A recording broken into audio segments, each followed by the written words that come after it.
The sound of tin cans rattling behind his cabin cut through the stillness of the Texas morning like a blade, and Lucas Hawthorne grabbed his rifle before his second thought could catch up to his first.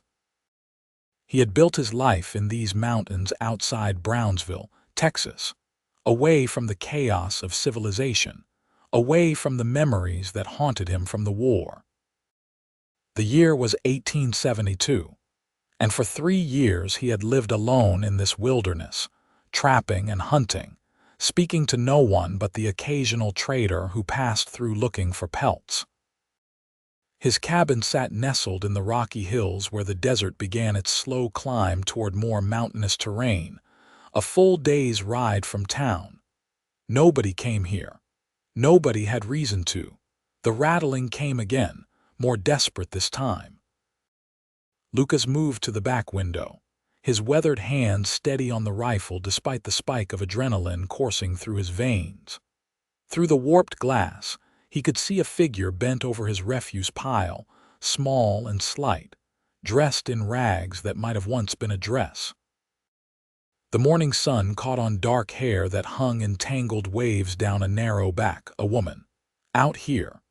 Alone. Lucas watched as she pulled something from the pile, examined it with shaking hands, then tucked it into a sack at her feet. Her movements were frantic, desperate, the movements of someone who had not eaten in days. He could see even from this distance how the dress hung on her frame, how her arms were little more than bone wrapped in sunburned skin. He set the rifle down and moved to the back door, opening it with a creak that made the woman spin around like a startled deer. Her eyes were enormous in her gaunt face, green as new grass after rain, and filled with raw terror.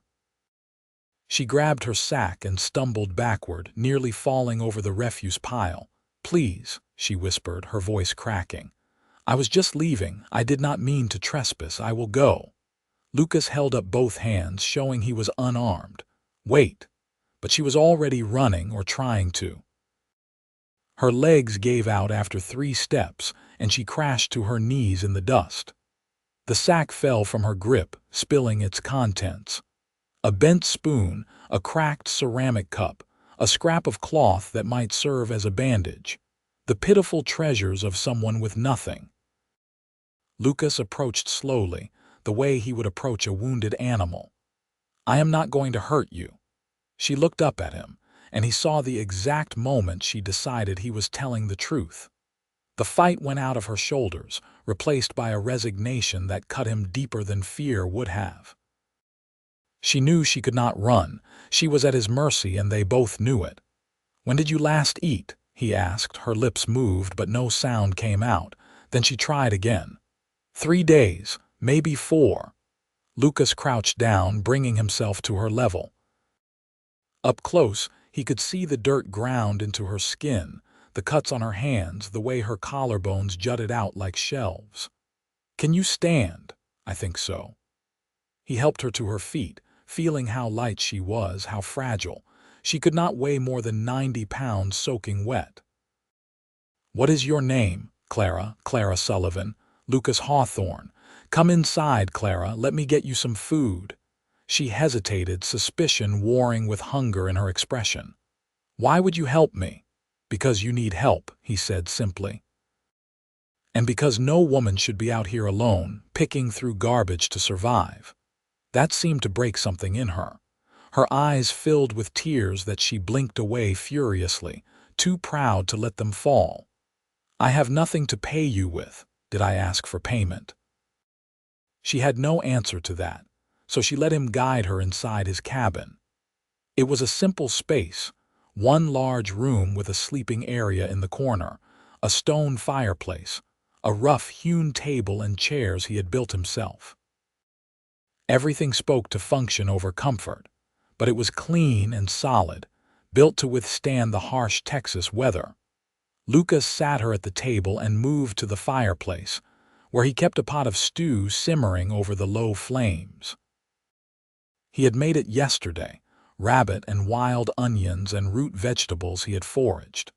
He ladled out a bowlful and set it in front of her with a chunk of bread he had baked 3 days ago.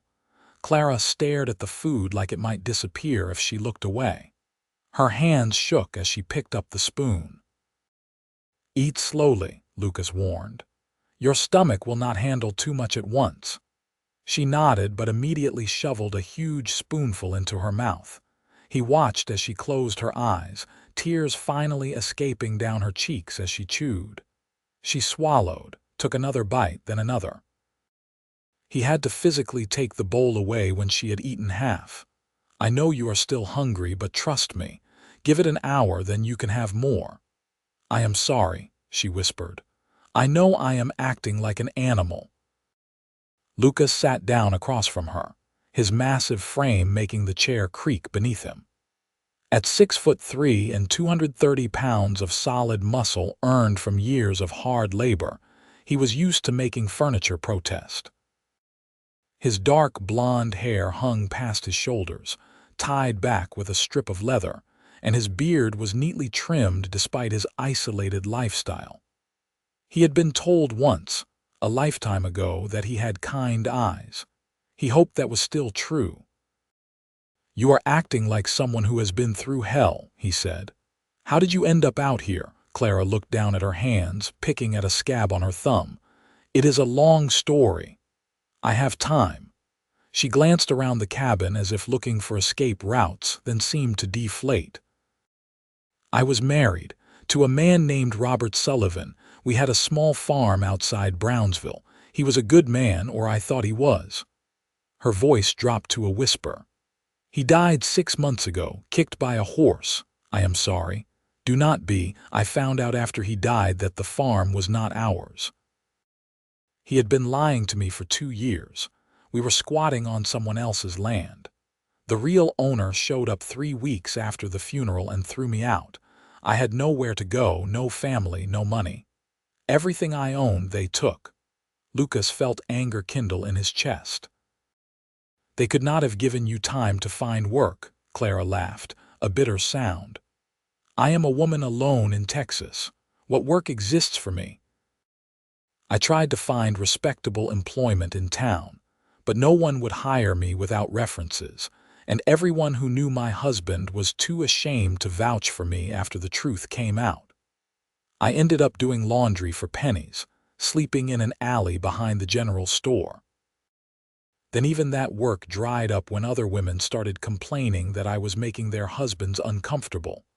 She met his eyes, defiance flashing in her gaze. "I was not doing anything wrong. I was just trying to survive. I believe you. Do you? Most people do not." Lucas leaned back in his chair, studying her. "I have been told I am not most people." "You certainly do not live like most people. What are you doing all the way out here alone?" He considered how much to tell her. "I needed space from the world. After the war, I could not stomach being around people anymore. Too many memories. Too much noise. Out here it is quiet. You fought for the Confederacy, Union. I was at Shiloh, Antietam, Gettysburg, places where boys became corpses by the thousands." He shook his head. "I do not talk about it much. I understand. Some things are too heavy for words." They sat in silence for a moment, 2 wounded people sharing space. Lucas found himself studying her face, trying to see past the dirt and desperation to the woman beneath. She had good bones, a straight nose, full lips that might smile beautifully if given reason. Her eyes, despite everything, still held a spark of intelligence and determination. She was not broken, just bent. "How old are you?" he asked. 22. "You?" 28. Clara nodded, then winced and pressed a hand to her stomach. Lucas stood immediately. "Are you going to be sick?" "No, just cramping. You were right about eating too fast. Lie down on the bed, rest." "I cannot take your bed." "You can and you will. I need to check my traps anyway." He grabbed his hat from its peg by the door. "There is water in the pitcher, clean clothes in the trunk if you want to change. The door locks from the inside. Use it." "Why are you being so kind to me?" Clara asked, her voice small. Lucas paused at the door. Because kindness costs nothing and you have had too little of it. He met her eyes. Rest, Clara. We will figure out the next steps when I get back. He left before she could argue, stepping out into the bright Texas morning. The sun was already hot, promising another scorching day. Lucas took a deep breath of dry air and tried to sort through the tangle of feelings in his chest. He had not spoken to another person in weeks. He had not had a woman in his home ever. His life was built on solitude, on routine, on the simple satisfaction of surviving by his own hands. Clara Sullivan represented everything he had fled from: complications, emotions, responsibility for another human being. But he could not turn her away. The thought of her scavenging through his garbage, starving, desperate, made something primal rise up in him. Protectiveness. Anger at a world that would let this happen to someone. She needed help, and he had the means to provide it, so there was no choice to be made. Lucas spent 4 hours checking his trap line, finding 2 rabbits and a prairie dog that would make for good eating. He skinned and cleaned them by the creek, taking his time, giving Clara space to rest and process. When he finally returned to the cabin, the sun was high overhead and the heat shimmered off the rocks in waves. He knocked before entering his own home, calling out, "Clara, it is Lucas." "I am coming in." The door was unlocked. Inside, he found Clara standing by the water basin, wearing one of his shirts that hung to her knees like a dress. She had washed her face and hands, and her dark hair was wet and combed back. She looked younger now and impossibly vulnerable in his oversized clothes. "I hope you do not mind," she said, gesturing to the shirt. "My dress was so filthy I could not stand it anymore. I washed it and hung it outside to dry. It is fine." Lucas set the dressed rabbits on the table. "How are you feeling?" "Better. The cramping stopped. I drank some water." She looked at the rabbits. "You are a good hunter." "I have had practice, 3 years of practice." "You never go into town?" "Twice a year to sell pelts and buy supplies I cannot make or grow myself. Otherwise, no." Clara moved closer to the table, watching as he began preparing the rabbits for cooking. "That sounds lonely." "It is peaceful." "There is a difference between peaceful and lonely." Lucas glanced up at her, surprised by the observation.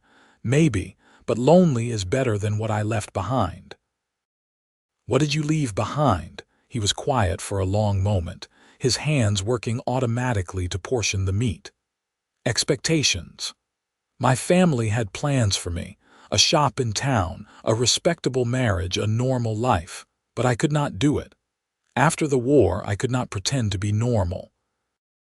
I could not stand in a shop all day making small talk, could not court some nice girl and lie to her about what I had seen and done. So I left, built this place with my own hands and never looked back." "Do you regret it?" "No." "Do you regret marrying Robert Sullivan?" Clara flinched at the name. "Every day. I was 18 and stupid. He was handsome and charming and promised me a real home. I thought I was lucky." She laughed bitterly. "Shows what I knew. You were young. We all make mistakes when we are young." "What mistakes did you make?" Lucas met her eyes. "I thought war would make me a man. Instead, it nearly destroyed me." The honesty in his voice seemed to surprise her.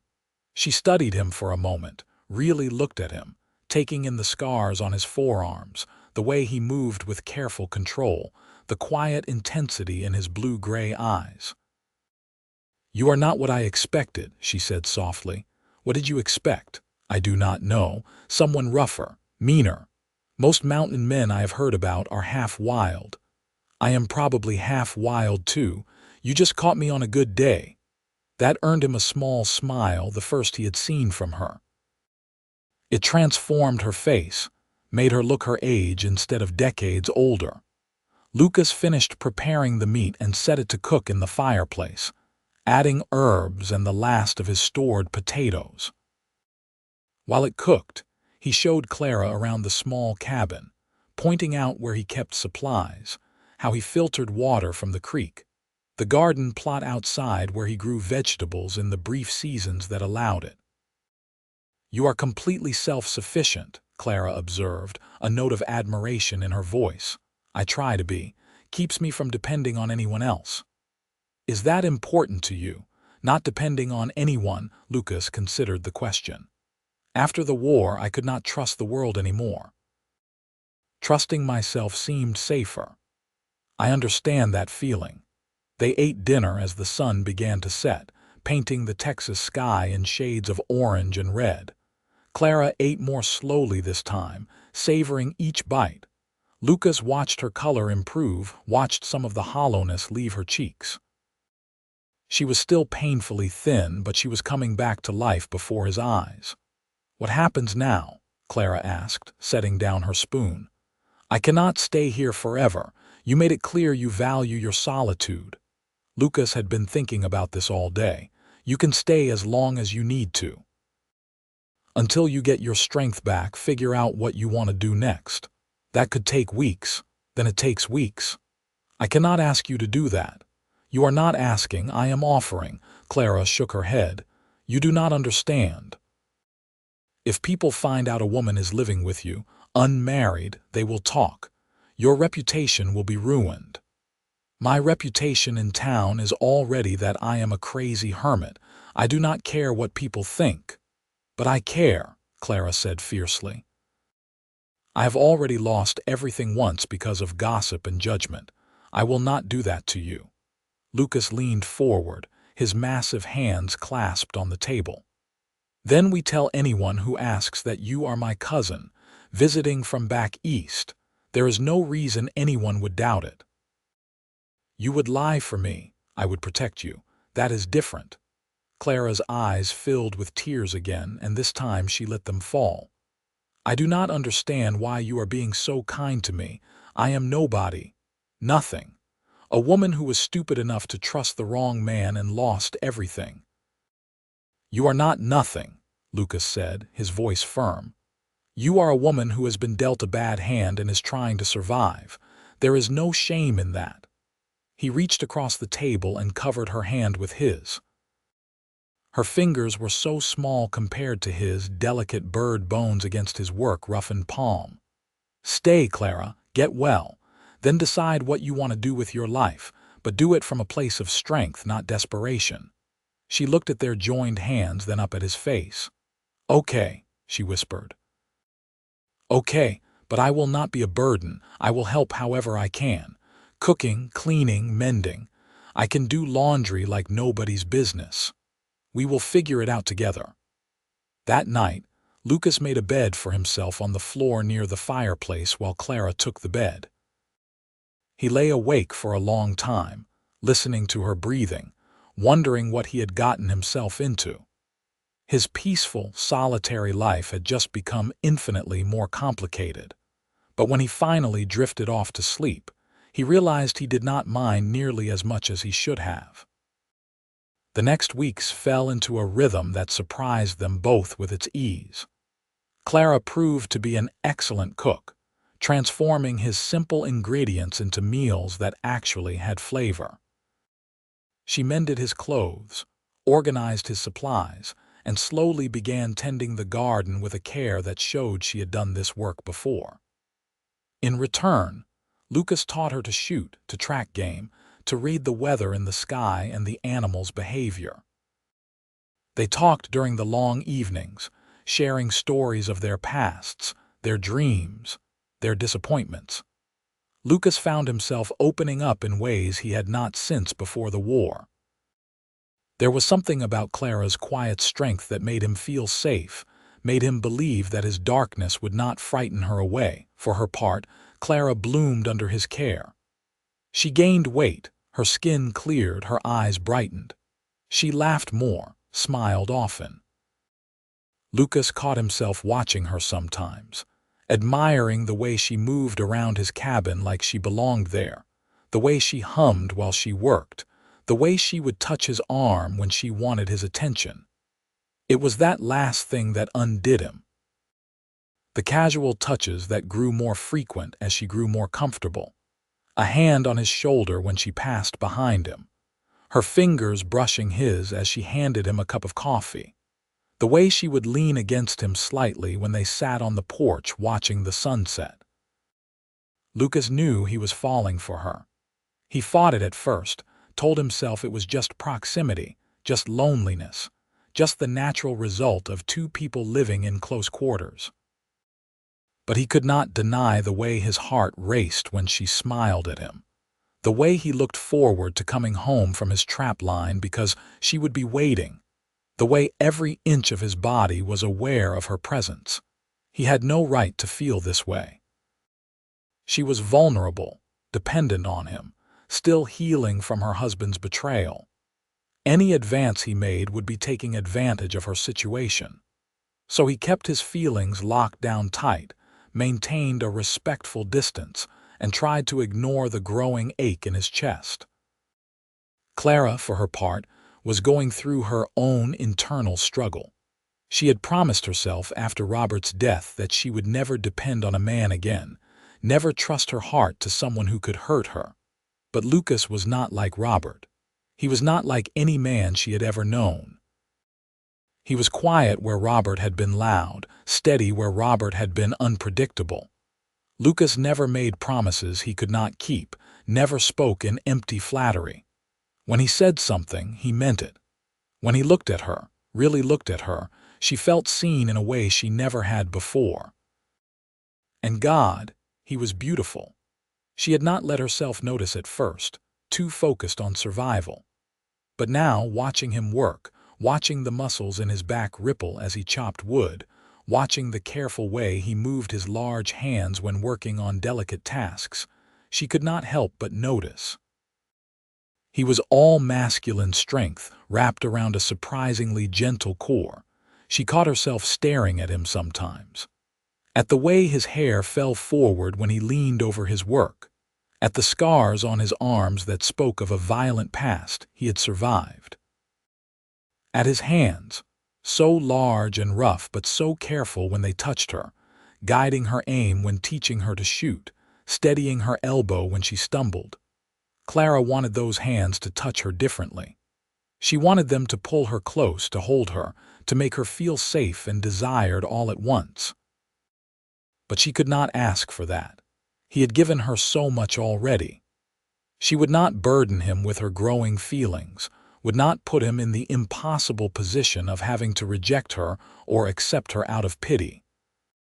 So they danced around each other, both wanting, neither speaking, the tension building like storm clouds on the horizon. The break came on a Tuesday in late September. Lucas had been gone all day, riding to check his furthest trap line. Clara had cleaned the cabin top to bottom and was preparing dinner when she heard hoofbeats approaching. Multiple horses. Fear spiked through her. She grabbed the rifle Lucas had taught her to use and moved to the window. 3 men on horseback were approaching the cabin, rough-looking types with guns on their hips. She did not recognize any of them. One of them dismounted and walked to the door, knocking hard enough to rattle the frame. "Hello, anyone home?" Clara considered not answering, but they had surely seen the smoke from the chimney. She cracked the door open, keeping the rifle visible. "Can I help you?" The man looked her up and down, his eyes lingering in a way that made her skin crawl. He was maybe 40, with greasy dark hair and a scar across his chin. Well, did not expect to find a pretty thing all the way out here. You alone, sweetheart?" "My husband will be back any minute," Clara lied. "Husband, huh?" The man glanced back at his companions who had dismounted and were wandering around the cabin's perimeter. "That would be Lucas Hawthorne. What do you want?" "We are just passing through, looking for a place to water our horses. Saw the cabin and thought we would ask." "The creek is down the path to the left. Help yourself." "Mighty hospitable of you." He took a step closer to the door. "How about you invite us in for a drink while we are at it?" Clara raised the rifle to her shoulder. "The creek is free. My home is not. Water your horses and move on." The man's expression darkened. That is not very friendly. I am not feeling very friendly. One of the other men called out, Jake, leave it. We got what we came for. Clara's blood ran cold. She pushed past Jake and saw the other two men leading Lucas's horse out of the small corral behind the cabin. Stop! That is our horse. Jake grabbed her arm, yanking her back. The rifle discharged into the air and then he was twisting it out of her hands. You should have been nicer, sweetheart. Clara kicked him hard in the shin and ran, screaming. She made it 10 feet before Jake caught her, wrapping an arm around her waist and lifting her off the ground. She thrashed and screamed, clawing at his arms. Shut up! Jake shook her hard enough to rattle her teeth. Jesus, you are more trouble than you are worth. Just let us take the horse and we will be gone. Clara, Lucas's voice roared across the clearing. He was riding in hard, his rifle already in his hands. He leaped off his horse before it had fully stopped and charged at Jake. Jake dropped Clara and went for his gun, but Lucas was faster. He slammed into Jake like a battering ram, sending them both crashing to the ground. Lucas's fist connected with Jake's jaw once, twice, 3 times, each impact making a sickening crack. The other two men went for their guns. Clara screamed a warning. Lucas rolled off Jake, grabbing the rifle Jake had taken from Clara and firing in one smooth motion. The shot hit one man in the shoulder, spinning him around.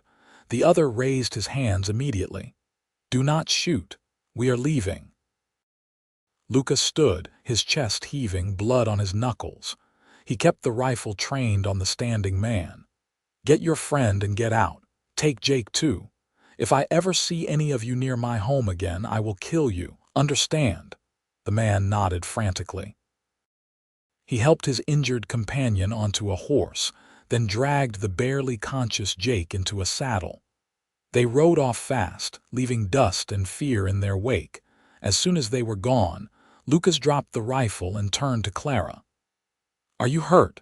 She shook her head, but her whole body was trembling. I am fine. I am sorry I tried to stop them, but he grabbed me and I dropped the rifle and I am sorry, I am so sorry. Hey! Lucas pulled her into his arms and Clara collapsed against his chest, shaking. You did nothing wrong, you hear me? Nothing. You protected the cabin, you tried to fight them off. You were so brave. I was terrified. Brave and terrified are not opposites.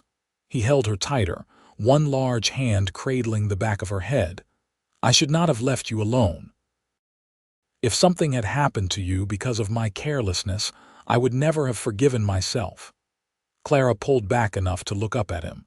His face was inches from hers, his eyes dark with emotion. You saved me. Again.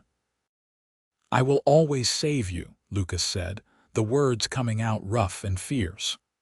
Always, Clara. As long as I draw breath, no one will hurt you. The intensity in his voice, in his eyes, in the way he held her, broke through all of Clara's carefully constructed walls. She reached up and touched his face, her fingers tracing the line of his jaw, the scratch of his beard. Lucas, she whispered. He closed his eyes like her touch hurt him.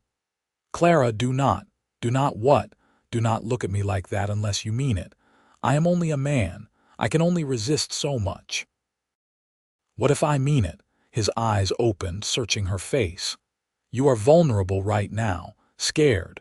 You might think you feel something, but it is just adrenaline and gratitude and proximity. Do not tell me what I feel, Clara said, anger sparking through her fear. I am not a child. I know my own heart. Do you? Because 3 months ago you were married to another man. You said yourself you would never trust anyone again. I also said I thought I knew what love was, and I was wrong. She slid her hand to the back of his neck, feeling his pulse race under her fingers. Robert was a liar and a fraud, and I mistook pretty words for substance. But you, Lucas Hawthorne, you have shown me every day what real caring looks like. You have been patient and kind, and you have asked for nothing in return. You have made me feel safe and valued and seen. So do not stand there and tell me I do not know what I feel." Lucas made a sound low in his throat, half groan, half surrender. "Clara, if I start this, I will not be able to stop. I will want all of you. Your mornings and your nights, your laughter and your tears, your body and your heart. I am not a man who does anything halfway." "Good," Clara said, and pulled his mouth down to hers. The kiss exploded through them both like wildfire. Lucas hauled her against him, his arms banding around her like steel, and Clara melted into him, opening her mouth under his. He kissed like he did everything else, with complete focus and devastating intensity. She felt claimed, cherished, consumed when they finally broke apart, both breathing hard. Lucas rested his forehead against hers. "Tell me this is real. Tell me you want this." "I want this. I want you." "I have wanted you for weeks, Lucas. I was just too scared to admit it." "I have wanted you since the day you smiled at me for the first time," Lucas confessed. "Maybe even before that. You walked into my life and turned everything upside down, and I did not even have the sense to fight it." Clara laughed, giddy and breathless. "So what do we do now?" "Now." Lucas swept her up into his arms, making her squeal. "Now I carry you inside and kiss you properly, without an audience of frightened horses and the lingering stench of those bastards who dared to touch you." He carried her into the cabin and kicked the door shut behind them. He set her down gently by the bed, his hands framing her face. "Are you sure about this? Because once we cross this line, I am not going back. You will be mine, Clara, and I do not share. I do not want you to share. I do not want anyone else, Lucas. Just you." He kissed her again, slower this time but no less intense. His hands slid into her hair, tilting her head back so he could deepen the kiss. Clara wrapped her arms around his neck, pressing herself against the solid wall of his chest. She had never felt so small and so powerful at the same time. Lucas pulled back, his eyes searching hers. "I need to hear you say it one more time. Tell me you are mine." "I am yours," Clara whispered. "Completely and forever yours, Lucas Hawthorne." The smile that broke across his face was worth every moment of fear and pain she had endured to get here. Then, "I am the luckiest man in Texas." They spent that evening wrapped in each other, talking and kissing and mapping the geography of their new relationship. Lucas told her things he had never told anyone, about the nightmares that still woke him sometimes, about the guilt he carried for surviving when so many had not, about the fear that he was too broken to ever be whole again. Clara told him about the loneliness of her marriage, about feeling invisible and worthless, about the terror of being cast out with nothing and no one. She told him about the moment she had first felt safe in his presence, how his quiet strength had been a balm to her battered soul. "I love you," Lucas said as the stars came out overhead, visible through the cabin window. "I know it is fast, I know it is crazy, but I love you, Clara Sullivan. You have brought light into my darkness, and I will spend the rest of my life trying to deserve you." Clara's heart felt like it might burst. "You already deserve me, you stubborn man, and I love you too, so much it scares me. Do not be scared, I have got you." "I know you do. That is why I am not afraid anymore." They made love that night, tender and passionate and transformative. Lucas treated her like something precious, taking his time, making sure she felt cherished every moment. Clara gave herself to him completely, trusting him with her body and her heart in a way she had never trusted anyone. Afterward, wrapped in his arms, she felt truly home for the first time in her life. The next morning, Lucas announced his intentions. "I am riding into town today. I need to file a claim on some land, talk to the minister, and buy you a ring." Clara sat up, pulling the blanket around herself. "A ring? You did not think I was going to just live in sin with the woman I love, did you? I want to marry you, Clara, properly, with vows and witnesses and your name legally tied to mine so no one can ever take you away from me. Lucas Hawthorne, was that a proposal? He grinned, looking younger and more carefree than she had ever seen him. I guess it was a pretty poor one, huh? He got out of bed, magnificently unconcerned with his nakedness, and dropped to one knee beside the bed. Clara Sullivan, you are the best thing that has ever happened to me. You have made me want to be part of the world again, made me believe I might have something to offer beyond survival. Will you marry me and let me spend the rest of my life proving that I can make you happy? Clara threw her arms around his neck, nearly knocking him over. Yes. Yes, of course I will marry you, he caught her laughing and pulled her into his lap. Thank God, I was starting to worry I had misread this whole situation. You are an idiot, I am your idiot. Yes, you are. They rode into Brownsville together 3 days later, Clara sitting side saddle in front of Lucas on his horse, his arms bracketed around her. She wore her old dress, cleaned and mended as best as she could manage, and her hair was braided down her back. She felt nervous about facing the town that had cast her out, but with Lucas at her back, she also felt brave. The stares started as soon as they rode down Main Street. People whispered and pointed. Clara held her head high, refusing to give them the satisfaction of seeing her cower. Lucas helped her down in front of the general store. I need to talk to the land office and the minister. Will you be all right getting supplies? I will be fine. He kissed her forehead, right there in the middle of town where everyone could see. That is my girl. I will meet you back here in an hour. Clara walked into the general store, her heart pounding. The shopkeeper, Mr. Edwards, looked up and his eyes widened. Mrs. Sullivan, I heard you had left town. I did. Now I am back. She pulled out the list she had made and set it on the counter. I need these supplies, please. Mr. Edwards glanced at the list, then back at her. I heard you were living up in the mountains with Lucas Hawthorne. That true? Clara met his gaze steadily. That is true. We are engaged to be married, engaged. Mr. Edwards's eyebrows rose. Well, that is a surprise. Congratulations, I suppose. Thank you. About those supplies. He filled her order, though Clara could feel his curiosity like a physical thing. Other customers came in while she waited, and she endured their stares and whispers with as much grace as she could muster. When Mrs. Patterson, one of the women who had driven her out of her laundry work, walked in and saw Clara, her face went white. You, Mrs. Patterson hissed, you have some nerve showing your face here. I have every right to be here, Clara said calmly. You are a disgrace. Living in sin with that mountain man, probably spreading your legs for supplies. Clara felt her face flame, but before she could respond, Lucas's voice came from the doorway. Finish that sentence and I will make you regret it, Mrs. Patterson spun around, and whatever she saw in Lucas's face made her take a step back. He looked every inch the dangerous mountain man in that moment, all coiled muscle and barely controlled fury. She is a loose woman, Mrs. Patterson said, but her voice wavered. She is my fiancée, Lucas said coldly, and you will speak to her with respect or you will not speak to her at all. He moved to Clara's side, wrapping a protective arm around her waist. We are getting married in 2 weeks.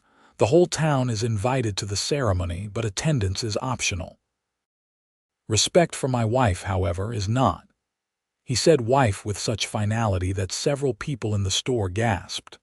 Clara leaned into him, drawing strength from his solid presence. Mrs. Patterson sputtered, but she had no comeback. Lucas turned his attention to Mr. Edwards. Are her supplies ready? Yes, sir. Good. Add a bolt of blue fabric, lace, and sewing supplies. My fiancé needs a wedding dress. He paid for everything without haggling, loaded the supplies onto the horse, and helped Clara mount up. As they rode out of town, Clara could not help but laugh. You just declared war on the town gossips. You know that. Let them talk. They will be eating their words when they see how happy we are. 2 weeks later, they were married in the small church in Brownsville. To Clara's surprise, half the town showed up, curiosity apparently outweighing scandal.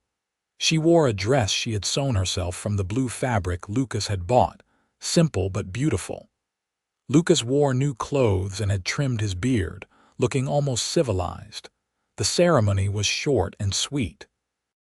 When the minister pronounced them husband and wife, Lucas kissed her like they were the only two people in the world. Clara heard several women sigh and knew that whatever gossip remained would fade soon enough. No one who saw them together could doubt they were in love. They held a small reception in the churchyard, paid for by Lucas. He had sold enough pelts to have a decent amount of money saved, and he spent it freely to give Clara the wedding she deserved. They danced, ate cake, and accepted congratulations from people who had shunned Clara just months before. As the sun set and they prepared to ride back to their mountain home, Clara pulled Lucas aside. "Thank you for all of this, for giving me a new life." "You gave me a new life too," Lucas said, cupping her face in his hands. "I was just existing before you, now I am living." They rode home under the stars, husband and wife, their future stretching out before them like an open road. The first year of their marriage was not without challenges. Winter came hard that year, and they were snowed in for weeks at a time. Lucas taught Clara everything he knew about surviving in the wilderness, and she proved to be an apt student. They hunted together, trapped together, worked side by side to keep their small homestead running. In the spring, Lucas filed a proper land claim and began expanding the cabin. He built a second room, a larger kitchen, a covered porch where they could sit in the evenings. Clara planted a bigger garden, adding flowers alongside the vegetables because, as she told Lucas, they needed beauty as well as sustenance.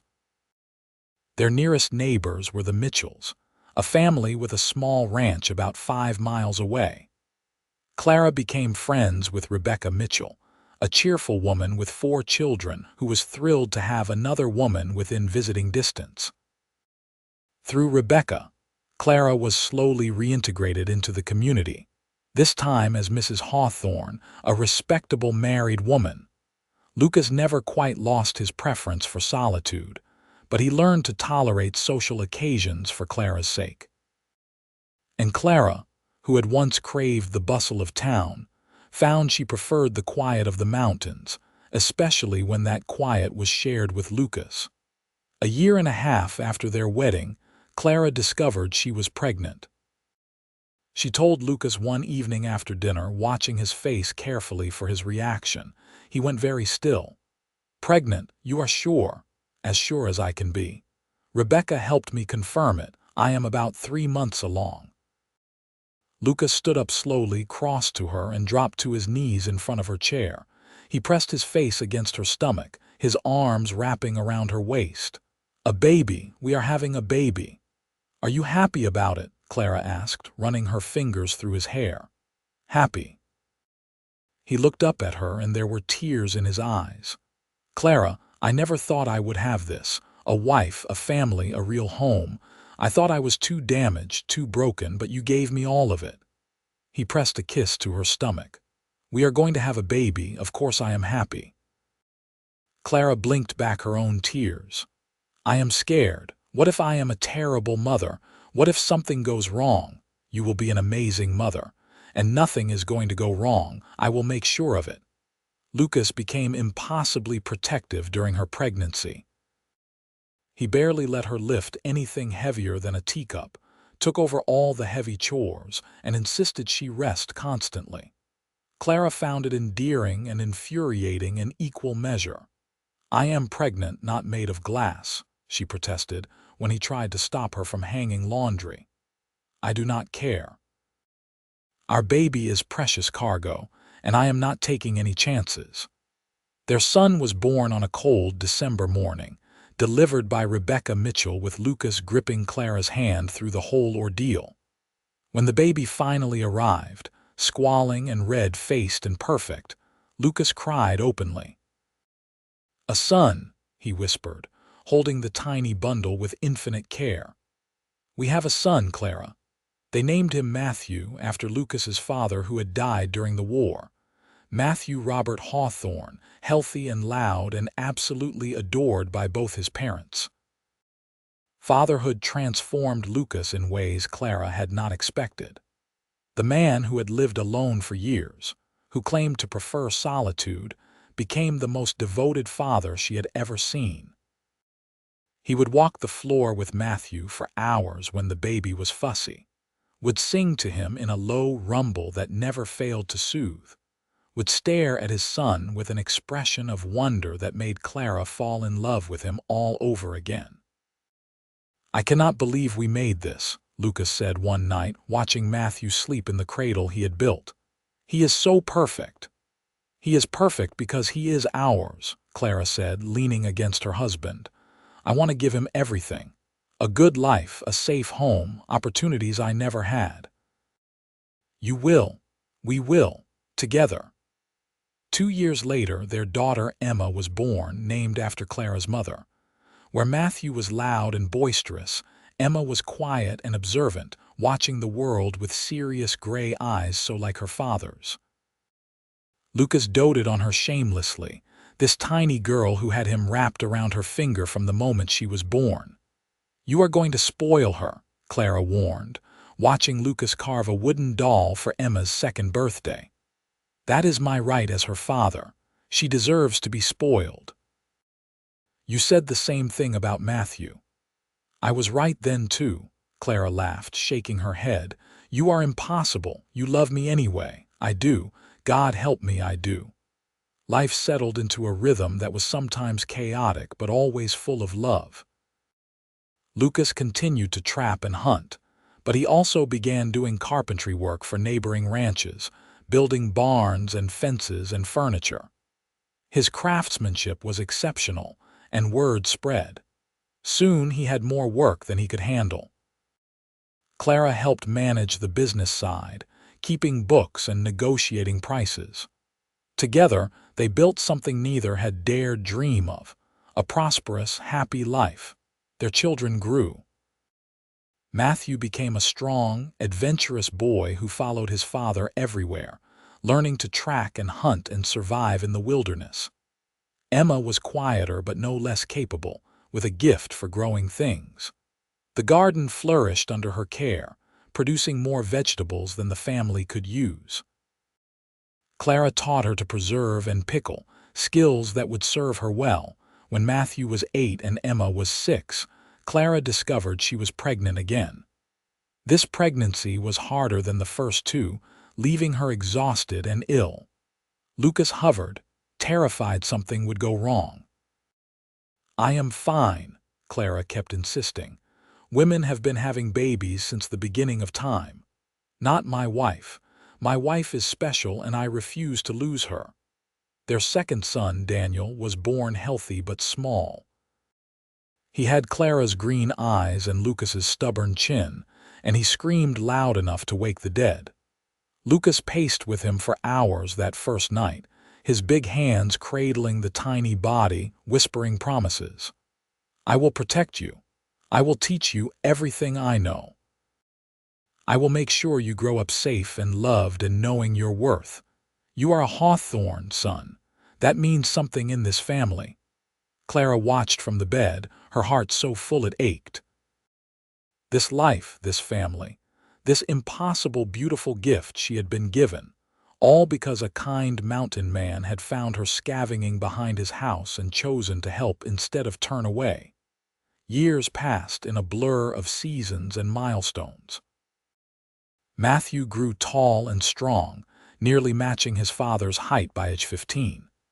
He announced his intention to join the railroad as a surveyor, wanting to see more of the country.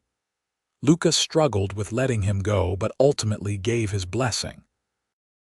"You are your own man now," Lucas said, gripping his son's shoulder. "Go find your path. Just remember you always have a home here." Matthew left with hugs and tears and promises to write. Emma, at 13, took over more responsibilities around the homestead, proving herself as capable as any son. She had no interest in marriage yet, she declared. She wanted to learn everything first. Daniel, at 7, was the wild child of the family, constantly climbing things and getting into trouble. He reminded Clara of what she imagined Lucas must have been like as a boy: fearless, curious, and completely unconcerned with danger. On their 15th wedding anniversary, Lucas took Clara on a picnic to the spot where he had first taught her to shoot. They sat on a blanket watching the sunset paint the Texas sky in shades of gold and crimson. "You ever regret it?" Lucas asked, holding her hand. "Marrying me?" "Living out here instead of in town." Clara looked at him. This man who had saved her life in every way a person could be saved. Gray threaded through his dark blonde hair now, and lines creased the corners of his eyes, but to her, he was as beautiful as the day she met him. "Not for a single second," she said. "You gave me everything, Lucas. A home, a family, a purpose. You made me believe in love again, in myself again. How could I possibly regret that? I feel the same way about you. You know that, right? You saved me, Clara. I was lost before you, just going through the motions. You gave me a reason to live instead of just survive." She kissed him, slow and sweet, tasting the coffee he had drunk with dinner and the honey from the cake she had baked. "We saved each other. I will never stop being grateful that you were scavenging behind my house that day," Clara laughed. "That makes one of us. I was mortified. You were beautiful. Even half-starved and terrified, you were the most beautiful thing I had ever seen. You are getting sentimental in your old age." "I am 43, not ancient, and I am allowed to be sentimental about my wife."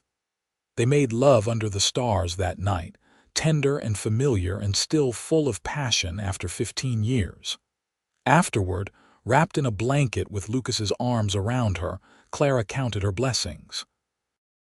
3 healthy children, a husband who loved her desperately, a home she cherished, and a community that had learned to respect her.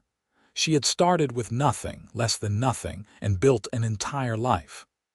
All because one man had shown her kindness when the world had shown her nothing but cruelty. Matthew wrote regularly from his railroad job, sending money home and stories of his adventures. He met a girl in Colorado, he wrote, when he was 19, a school teacher named Sarah. They were courting. Lucas and Clara made the journey to meet her 6 months later, traveling by train for the first time in their lives. Sarah was lovely, smart, and kind with a quick laugh. Clara could see why Matthew loved her.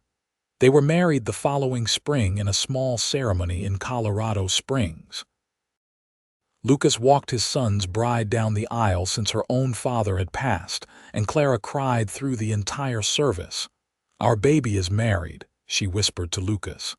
"He is not a baby anymore. He is a man, a good man."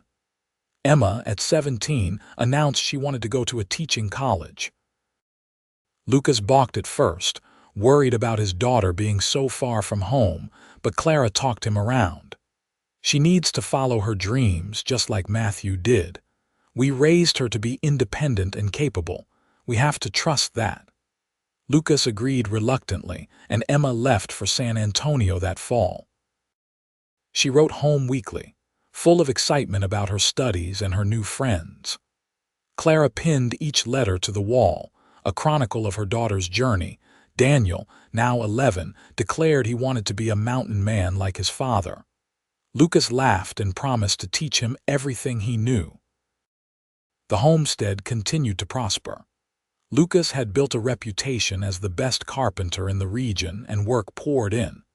He hired help sometimes, young men looking to learn a trade.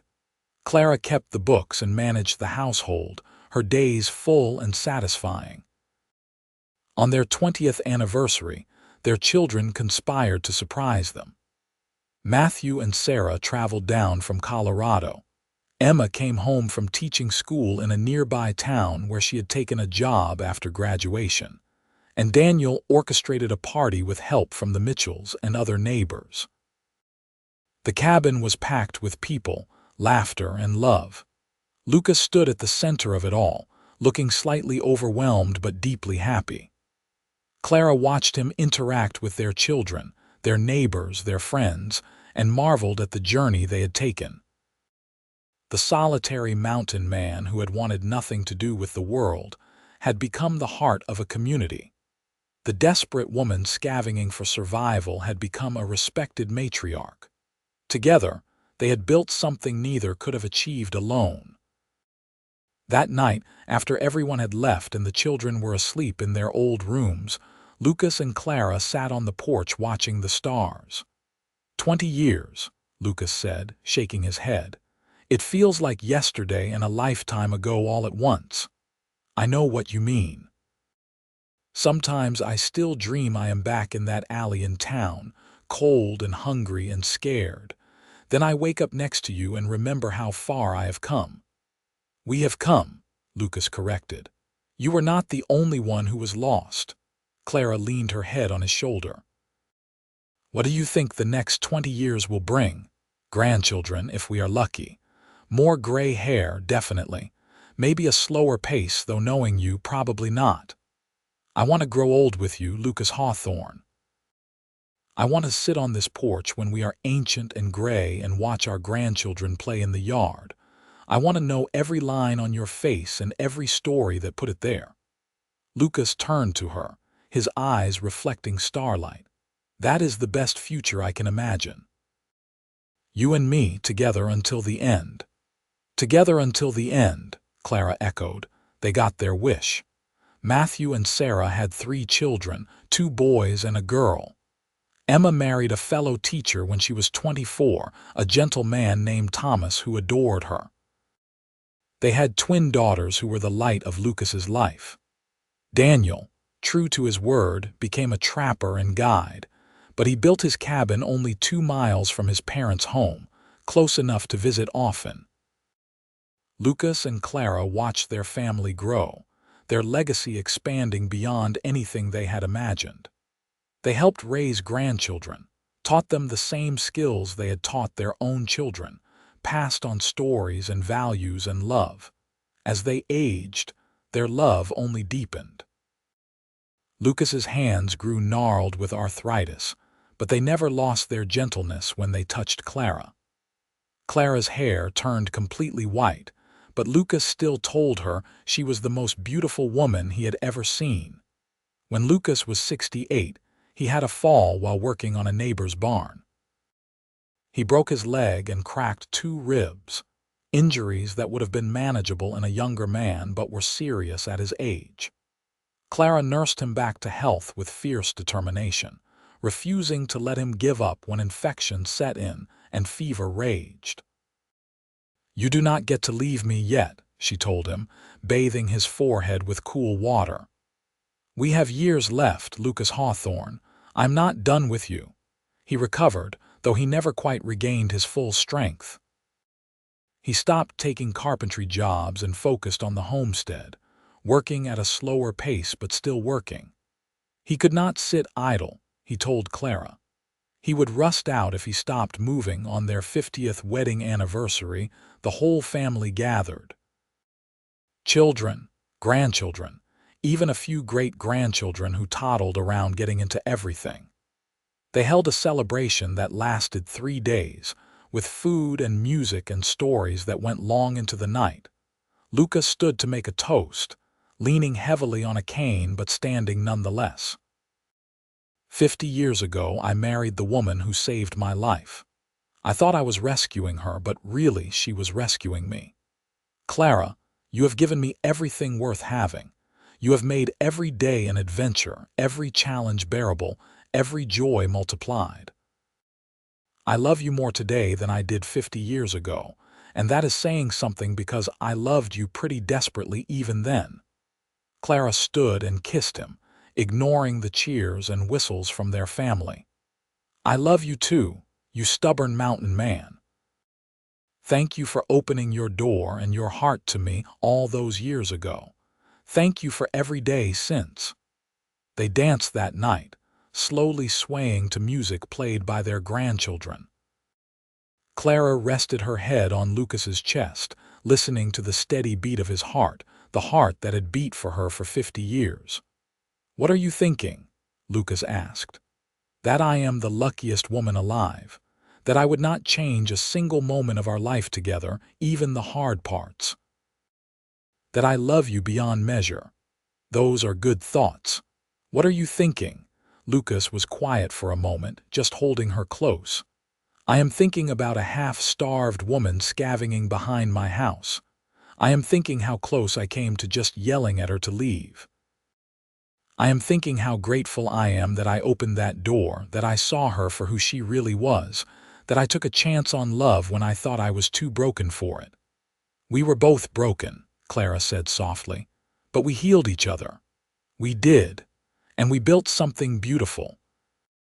The most beautiful life I could imagine." They swayed together, surrounded by the family they had created, the life they had built from nothing but determination and love. The mountain man and the scavenger, two lost souls who had found each other against all odds, who had chosen each other every single day for 50 years.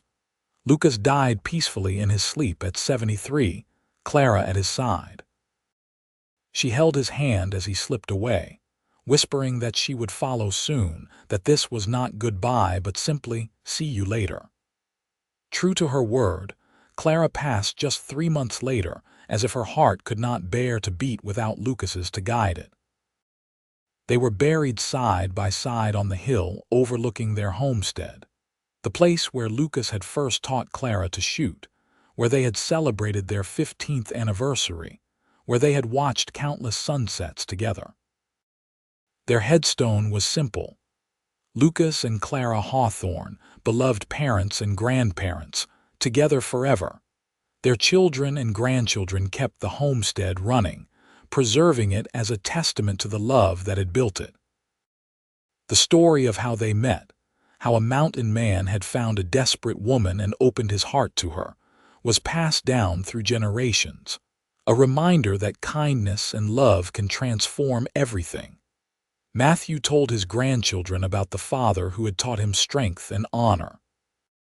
Emma told her students about the mother who had shown her that intelligence and determination could overcome any obstacle. Daniel taught his sons about both parents, about choosing love even when it is scary, about building a life worth living. The legacy of Lucas and Clara Hawthorne lived on long after they were gone, in the children they raised, the community they nurtured, the love they modeled. They had started with nothing, but gave their family everything: security, love, hope, and the understanding that true partnership can weather any storm. Their story ended not with tragedy but with triumph, not with separation but with reunion in whatever comes after this life. They had lived fully, loved deeply, and left the world infinitely better than they found it.